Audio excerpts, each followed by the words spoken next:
Hey, White Sox fans, guess what? We're back with Mothership Podcast number 81. I'm Brett Ballantini, your lucky host and your favorite White Sox fan, and two of my favorite White Sox fans and Southside Sox members, longtime members from the Indianapolis field office, joining me to talk Hall of Fame. It seems like at least once a year, I'm talking with these two about the Hall of Fame, and this time we're all together talking about it. Of course, if you're watching or if you're listening, you're about to know it's Chrystal O'Keefe and Super Joseph Resis. Welcome, both of you. Thank you for taking the time to talk about this pathetic, disgusting, reprehensible, boring, wasteful Hall of Fame election 2022. Woohoo! Can't wait to be muted on the timeline from everyone that hates it. Now let's talk for an hour about it. Okay, well, we just got word. We are recording Tuesday night for Wednesday publish. And we just got word that David Ortiz is the sole member of the class of, at least the current players, class of 2022 Hall of Fame, a DH tied to PEDs. But boy, he's a good guy. So I guess that's enough to make a distinction for these hypocritical, white, male-centric, very, very confusing BBWAA voters who have shot down, inconsistently, I suppose, shot down Barry Bonds, Sammy Sosa, and Roger Clemens in their last shot. Oh, and Curt Schilling, can't forget about Curt Schilling at all. Technically, he's not on the ballot, so, whatever. Curt Schilling also, all four of them have used up now all of their 10 attempts at making the Hall of Fame. But the good news is, apparently, come November, there's a modern era ballot that Barry Bonds and Roger Clemens are going to be on. So this crap is never going to go away. We're going to continue to talk about it. So let's talk about it some more. Reactions to David Ortiz being the only player elected, and for Southside Sox, no one being elected. Good for him, honestly. I'm in this camp where I don't really care if you took any substances. I do think it's completely ridiculous that you put in one user and not another. But I don't have anything against Big Papi. He's fine. He was a fun player to watch. So in a stupid trash system of dumb voters, I guess this one is okay. I guess. All right, tepid endorsement. Joe, your thoughts? Yes, I think it's defensible to have neither one. Like, I feel like with a lot of, perhaps, the younger generation is not as concerned about, or not as reluctant to vote for performance enhancing drug users, and that's totally fine. I'm totally fine if people want to, put both Bonds and Ortiz on their ballot. That's totally fine with me personally. And I'm totally fine if neither one is put on a particular ballot. I think, the consistency there would make sense. And the only wrinkle with, say, Barry Bonds' case, which confuses me, is that he, by the age of 30, he had already put up 74 wins above replacements, according to Baseball Reference, which is more than Ortiz had in his whole career. Both of them had the numbers for Hall of Fame if you want to ignore the performance enhancing drugs.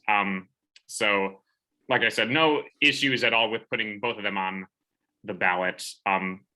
But Bonds already had a completely Hall of Fame worthy career before he used any.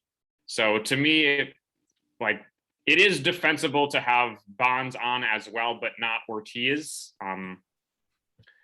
Ortiz but not Bonds is just a little confusing to me. And really, so any of those combinations, as far as yes to both, no to both, yes to only one, I feel like the only one for me that isn't really defensible is Ortiz, but not Bonds. But I am happy for Ortiz nonetheless. He had an outstanding career, and I am happy for him getting in.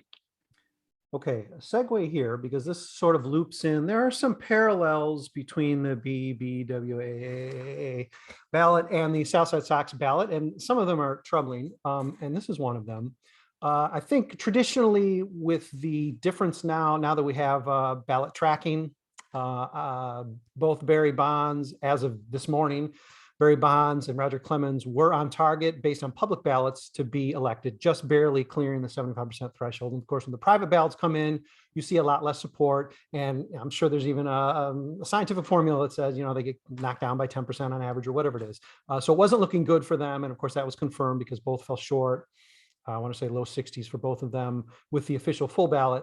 A troubling trend, however, is a player like Omar Vasquel, who in the public ballots had 10% support. In the private ballots, he had 37% support. Now, of course, that's not completely shocking because if you support Omar Vasquel for the Hall of Fame, you probably do want to hide it. You probably don't want it to be known. So it's not shocking. I will call you out. But it is, yes, it is an interesting trend, given it goes against the way it traditionally works with the bulk of the ballot. And it's something we saw in the Southside Sox election as well, where opening up the voting to for voters to be able to elect check more than 10 names on the ballot. I think I checked 12 or 13 myself. Not many people seem to do that because we actually got a true lack of support. Everybody got stingier somehow, except in the cases of, I want to say 6 players increased from 2021 to 2022. And 4 of those 6 are the nasty candidates. Schilling got an increase. Vizquel got an increase. Maybe not huge increases, but they bucked the trend. Torii Hunter got an increase. Andrew Jones got an increase. So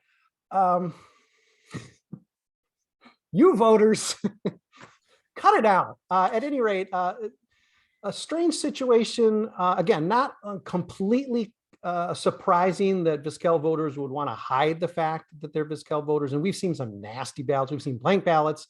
We've seen ugly ballots where I think maybe only Schilling was checked. I think you had the Joe Cowley ballot where basically every jackass on the, who you could vote for, he checked, but, nobody else. You got those people. But the fact that there's actually, almost a bit of a movement to say, hey, you know what, we're going to stick by Omar Vasquel if we don't have to raise our hand to say we voted for him, is pretty unfortunate. Yeah, totally. Like I said, I'm not afraid to call people out when they put dumb people on the ballot. And it blows my mind that you have so many good Hall of Fame worthy players, but you continue to just pick these controversial players, or you just don't pick at all, or you pick 3 and say, oh, I would have included this person. I'm like, well, cool. You had 7 more options.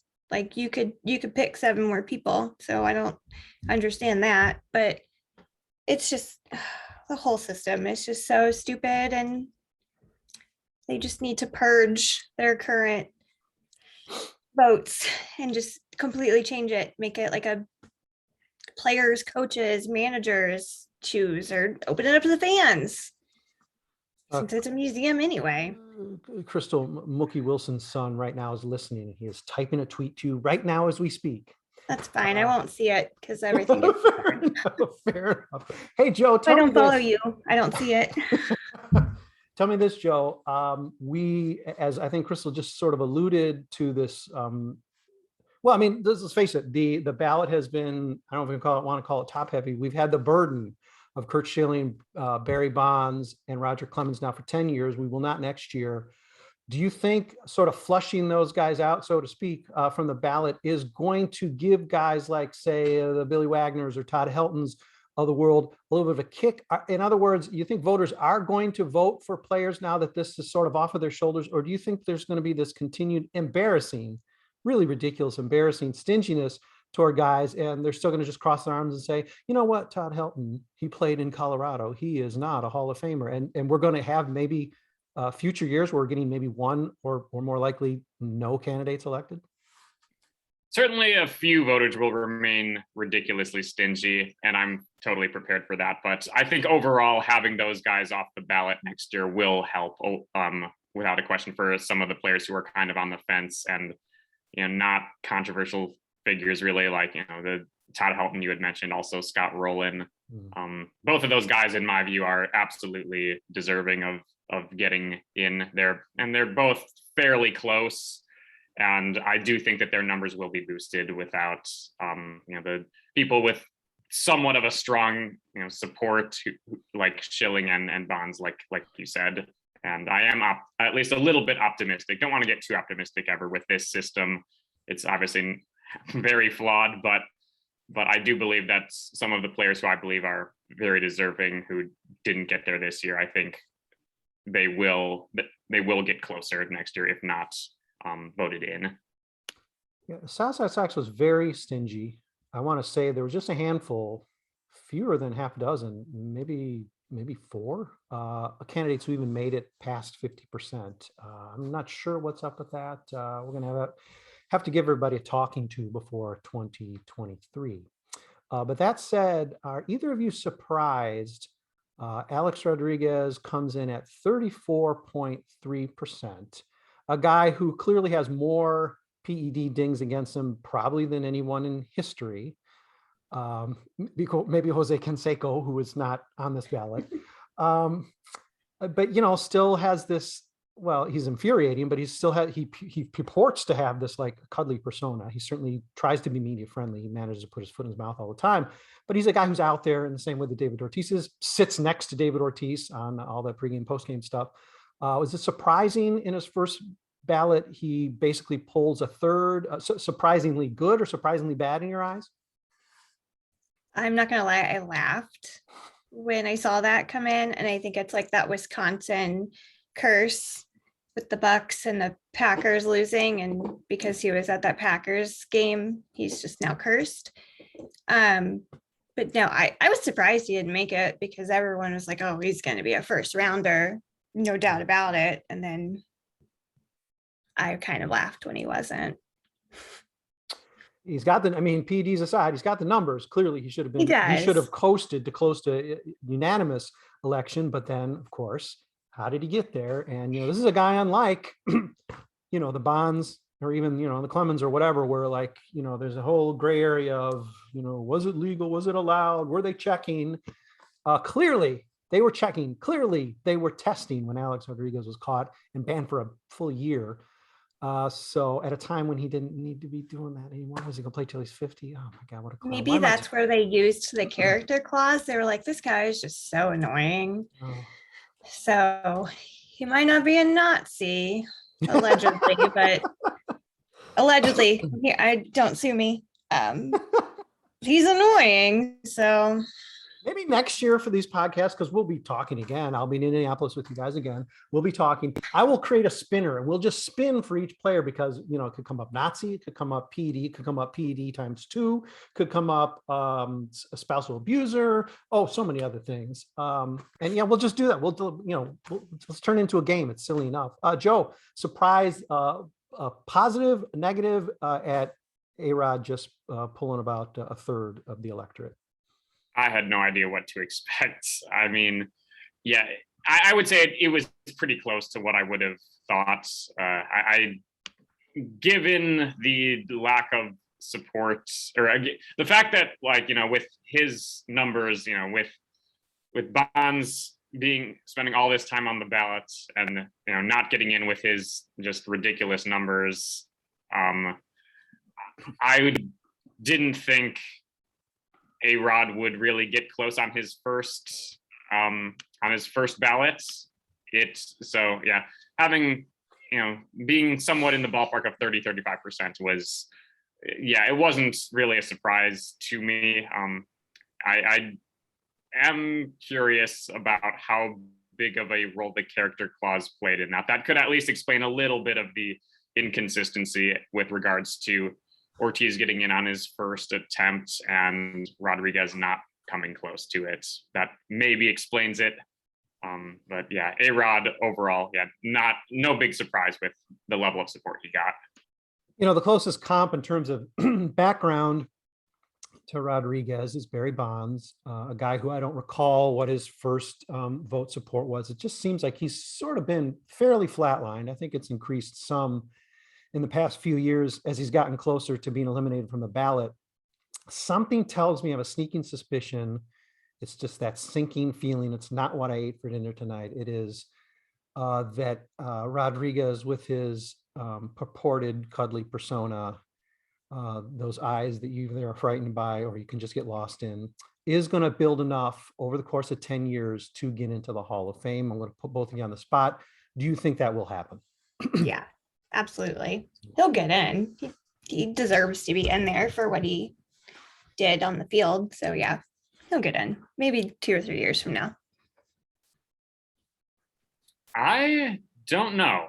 I think eventually he will. I don't know if it'll be with the BBWAA voting. Yeah, I think with the Veterans Committee at some point he might get in. I'm skeptical about the 75% from the BBWAA though.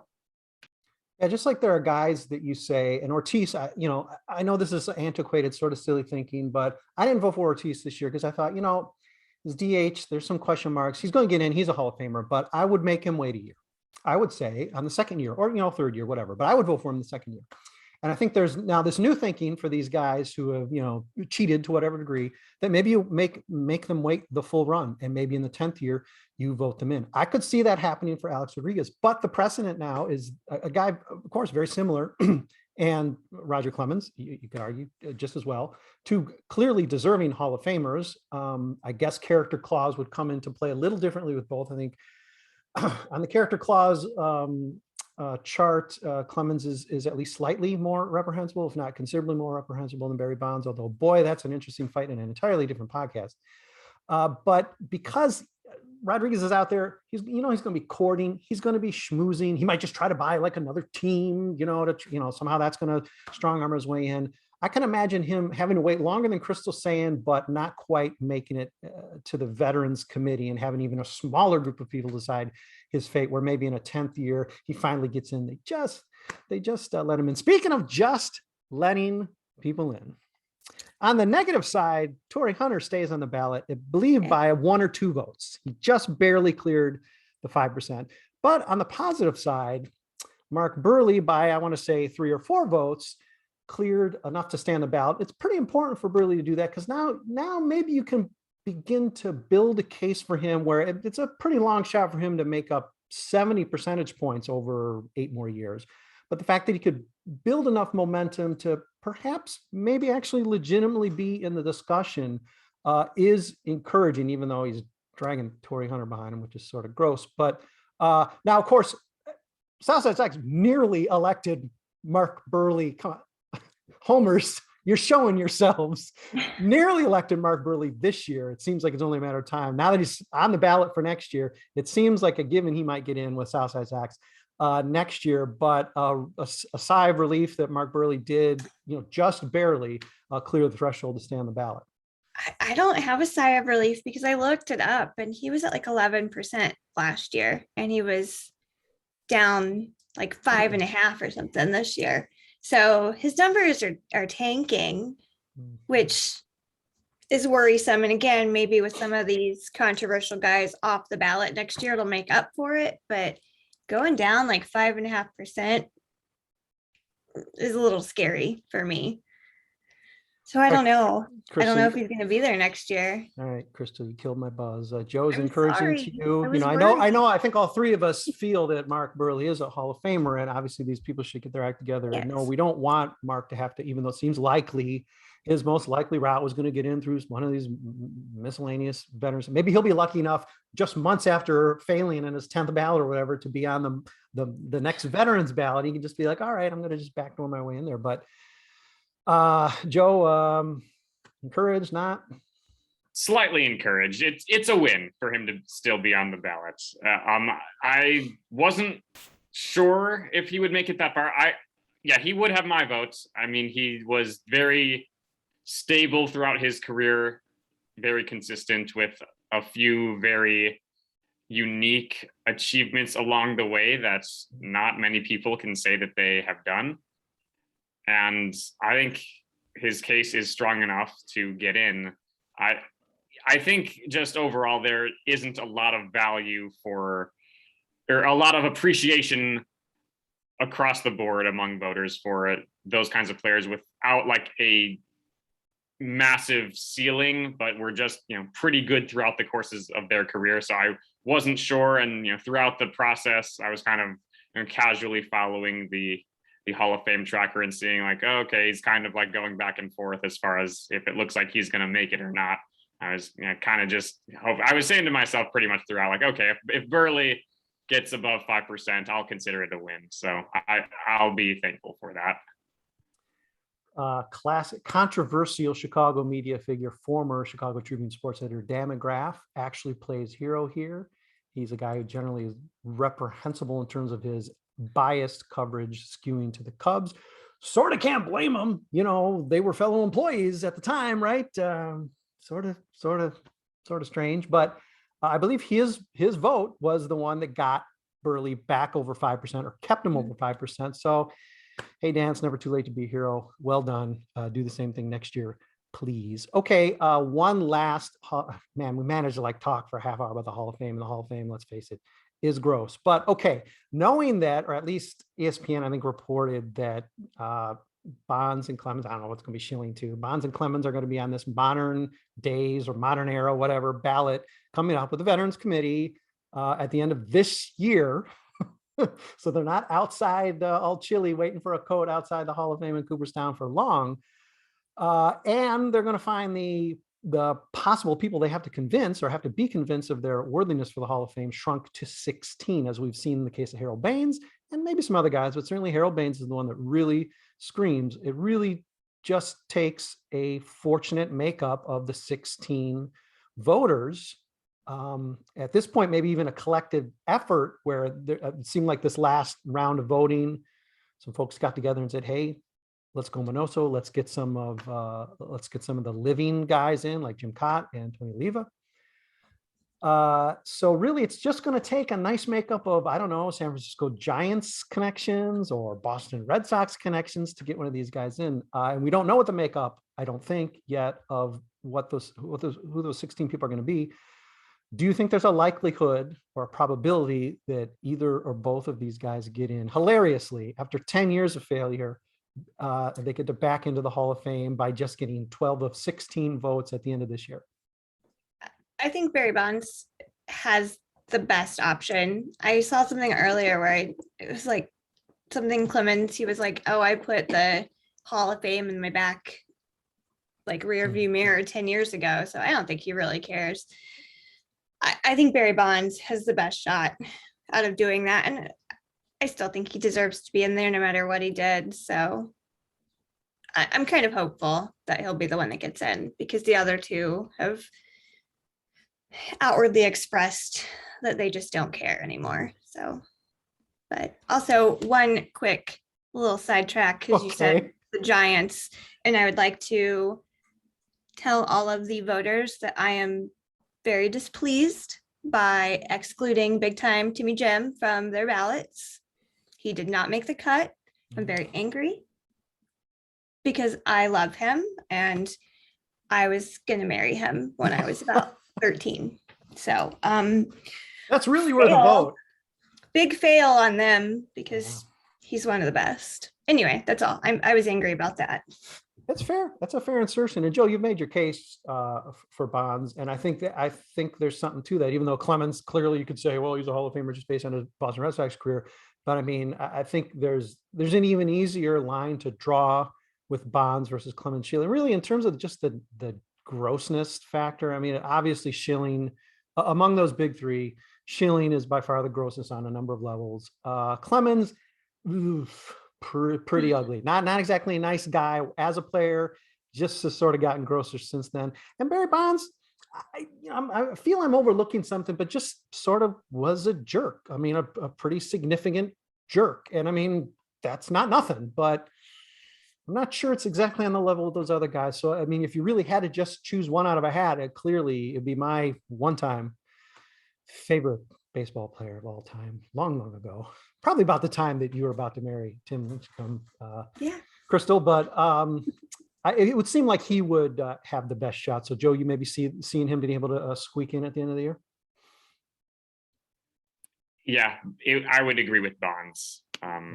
And I think I'm unsure if Ortiz getting in will change anything, but I think if voters are going to follow like the principle of if Ortiz gets in, then Bonds should be in, like maybe has a slight edge, but then again, I mean, like you said, 16 voters, it's a very small sample size, and I think it's just a matter of who is on that committee.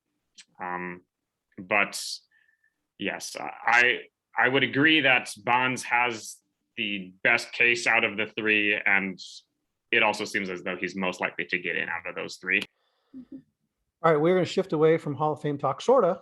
We are going to take a quick break and come right back to Southside Sox podcast number 81. Back in a minute. Hey, White Sox fans, if you're watching, don't pay attention to this background. This is one of those like fake Zoom backgrounds. This isn't my studio or my home or anything. I'm in Indianapolis right now. I'm hanging with the Indianapolis people. I just left the O'Keefe household. I got some great baked goods. No. I wasn't the super cute nurse taking care of her. He sketches way better than me. But got some baked goods from the O'Keefes, and me and Super Joe, we were just walking downtown. We were looking for some Sox math to solve, and I was going to draft behind him. I was going to just try to be quicker with I was going to look at his page. Like, this is how I got through all my science classes in high school. I just looked at everybody else's page and was just a little bit quicker to turn it in, wrote it in my own hand. So it made it seem like I legitimately did the calculation. I was going to try to actually usurp Joe Resis and win Sox math, but then I remembered it's really cold.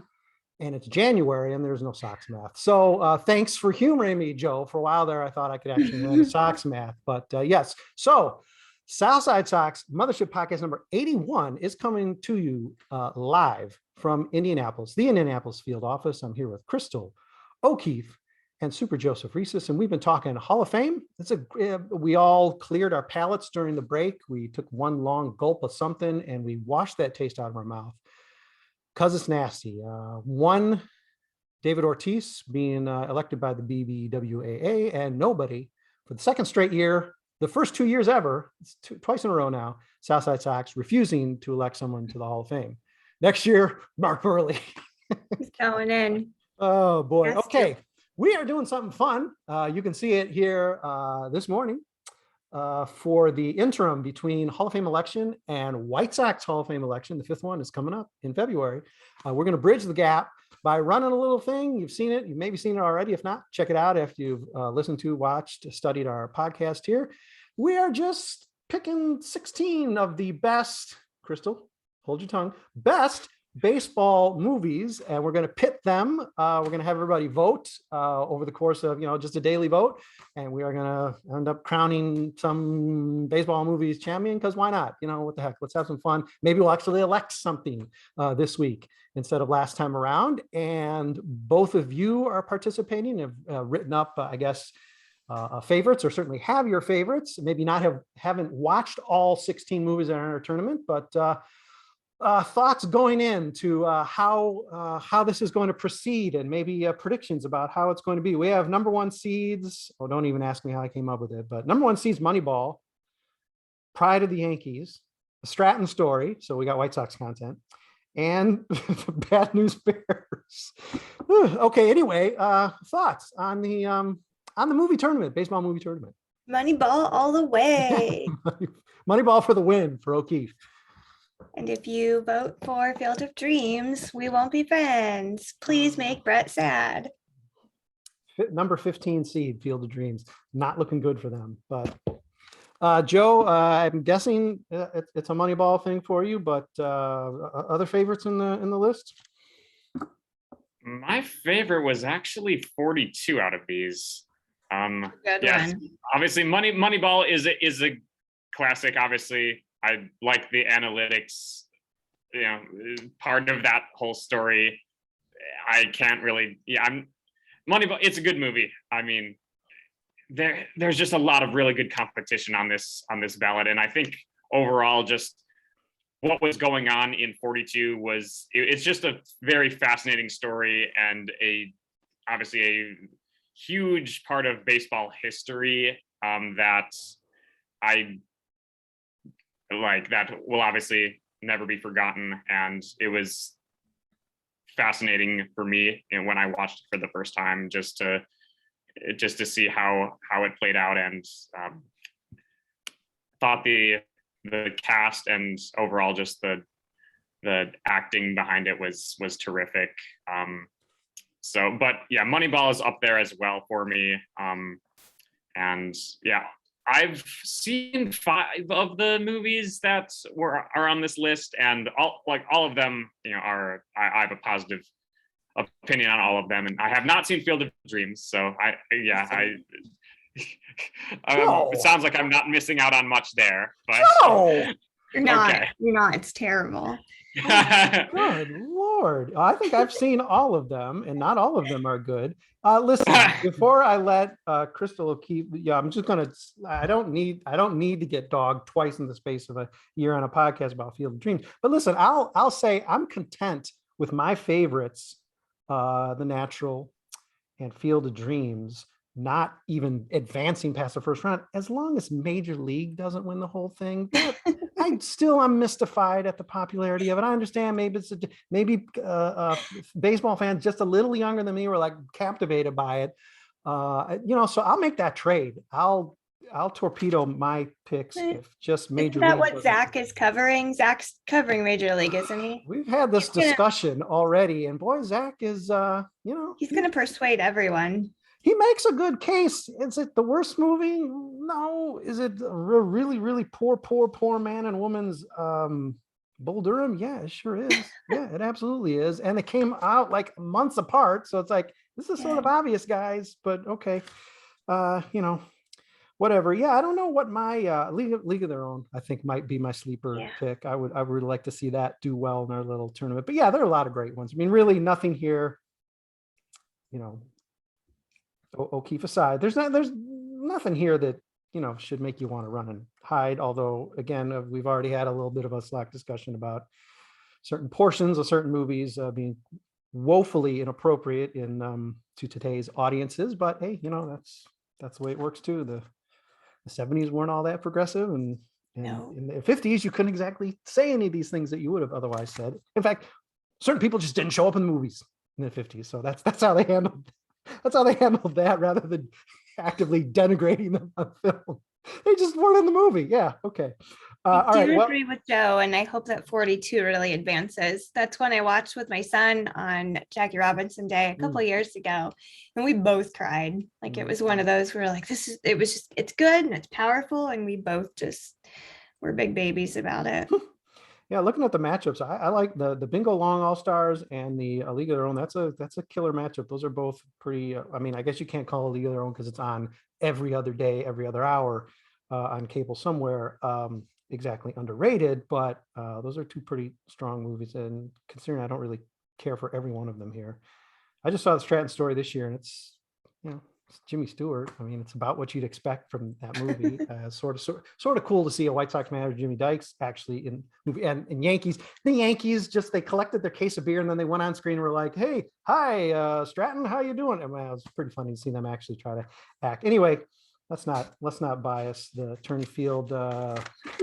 I will not send any payments to anyone voting for Field of Dreams, although I will not object to votes for Field of Dreams. Chrystal will have issue with you if you vote for Omar Vasquel, Curt Schilling, or Field of Dreams. Not putting them all on the same level, but it will make her unhappy. Okay, I guess as we wind this up, let's talk about some exciting news that's only been known for about 10 months, at least in terms of Oscar Colás. We had our story from Trevor Lyons, I believe, last March, heralding the signing of Oscar Colás, and it's now official. As of Tuesday, the White Sox have signed him to a healthy signing bonus. He is finally going to get back active and playing after playing in Cuba and Japan. He will be in the White Sox system, maybe perhaps as high as, where would he start? Maybe AA? He could be in AAA next year. And Erick Hernández, a much younger player, but perhaps even more exciting and promising. He's 17 years old, for God's sake, now a millionaire. Two pretty plum picks for the White Sox. Got to be exciting to know we are bolstering our flaccid outfield core with another two really great international players. Yeah, I really hope that at least Colás ends up in maybe Indianapolis soon, because I I would drive down there in a heartbeat and go watch him play. That would be a lot of fun. So they're both great. I'm happy it's finally official after what felt like 9 years. So good ones. Yeah, I like the White Sox actually just milking the entire week. Everybody else announces all of their picks. I guess it was a given. So they didn't act. I think maybe they woke up this morning like, oh, we never sent that release. We better get that out. Hit send, please. And they did. So we all found out officially today oh that my those gosh, were the two guys. That baby with he still had braces. His little baby. I love it. Yeah. We're signing the teenagers. Joe, you excited about getting these two guys in the fold? I am, yes. And especially Colás. I really like the flexibility he brings to them from an outfield perspective. They obviously right field has been an issue for a long time. And I think, I don't think he'll displace Robert from center field, but I think there's a shortage of things that he struggles with in terms of his tool set. And there are no glaring weaknesses with his game. And yes, I am happy that signing became official finally. It's funny, as little as we've been able to really talk about him, given he's not been officially a member of the team, despite wearing gear for the Sox probably for the last 8 years, as Chrystal alluded. The little talk we've had on site, it's typically White Sox fans like, is he really going to measure up? And picking the one stat out that says, man, this guy's going to be a bust, or he's not going to measure up, or how can you pick him? And obviously both of these guys, I think Colás was fourth in this year's prospect poll. I think Hernández just advances, I think at 14th. So, we have the foresight at least to put them in the poll. These guys are top 15 prospects for the White Sox. Probably officially, they might even be considered higher. You can't not be excited about these guys. My goodness, Colás, yes, he's not going to play center field, but could he play right field? Could he even play, he's got to play left field. So, hey, they're going to find a spot for this guy, and who knows, maybe sooner than later. It's actually going to be him in right field on opening day and Jake Burger starting second. I wouldn't be shocked. It's a Tony piloted team, Chrystal. I'm supportive of that move for what it's worth. I love my follower, Jake Burger. So they better be shifting plenty. No doubt about it. All right, we covered a lot of territory. Thank you, as always, everyone, for listening. Without you, even though, hey, welcome back. You might have forgot we had a podcast. SB Nation, shut us down there, said you're doing too many podcasts. Now it's a new year, so we got plenty more to do. And we've got our entire Indianapolis field office with us once again. Crystal's back. Super Joseph's back. Thank you both for withstanding this Hall of Fame talk yet again. And hey, maybe in a year we'll do it again. Thanks, everybody. And we'll be back probably sooner than you want us to be with more podcast excitement. Vote in the movies. If you didn't vote for the Hall of Fame, vote in the movies.